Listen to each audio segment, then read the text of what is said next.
এবার আখি অনেক মন খারাপ করে তিশায়া এবং আহাদকে উদ্দেশ্য করে বলল যে তোরা আমার রিজিক নষ্ট করে, আমার ছেলের রিজিক নষ্ট করে তোরা কোনোদিন ভালো থাকতে পারবি না।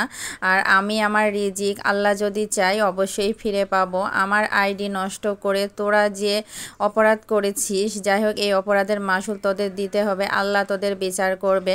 আর আমার ছেলের রিজিক তোরা কেড়ে নিয়েছিস, কারণ আখির নষ্ট হয়ে যাওয়া আইডি থেকেই কিন্তু আগে অনলাইন থেকে আর কি ফেসবুক পেজ থেকে আখির অনেক টাকা ইনকাম হতো।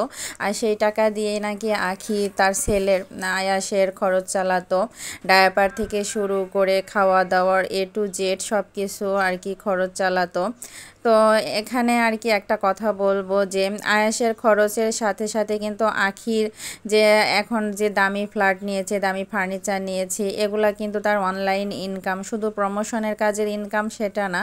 যাই হোক আয়াসের রিজিক আর কি তিশা এবং আহাদ কেড়ে নিয়েছে, সেই কথাই কিন্তু আখি ভিডিওতে বারবার এসে বলছে এবং লাইভে কিন্তু অনেক কান্নাকাটি করেছে গতকাল ভিডিওতে সে কিন্তু বলেছে যে তোরা আমার রিজিক কেড়ে নিয়ে তোরা কোনো দিন ভালো থাকতে পারবি না, আমার ছেলের রিজিক আমি অবশ্যই ফিরে পাবো।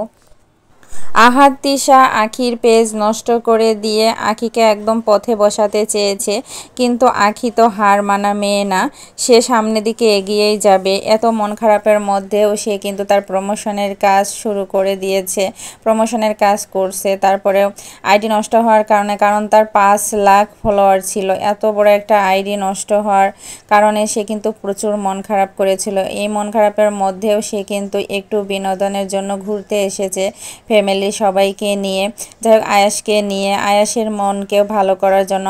কারণ আয়াস এখন বড় হচ্ছে, ওর খেলাধুলার বা ও এখন একটু একটু করে বোঝা শিখছে, তো ওর বিনোদনের জন্যই কিন্তু এই যে ঘুরতে এসেছে ফ্যামিলি সবাইকে নিয়ে, খাওয়া দাওয়া ঘোরাফেরা। আর এত কষ্ট ওর বুকের মধ্যে জানে যে সবাই অনেক বেশি কষ্ট পাচ্ছে ওর আইডি নষ্ট হয়ে যাওয়ার কারণে। কিন্তু কে বা কারা আসলে কি আহাদ তিশা আইডি নষ্ট করেছে? যদি করে থাকে আসলে এটা হচ্ছে আখির একদম সত্যি ধারণা যে আহাদ আর কি তিশাই আর কি আইডি নষ্ট করেছে, এটা আখি জোর গলায় আর কি বলছে। কিন্তু এটার কোনো প্রমাণ নাই যে আহাদ তিশাই আইডি নষ্ট করেছে কিনা। তবে আহাদ তিশা যদি আইডি নষ্ট করে থাকে তবে চরম অপরাধ করেছে আখির সাথে।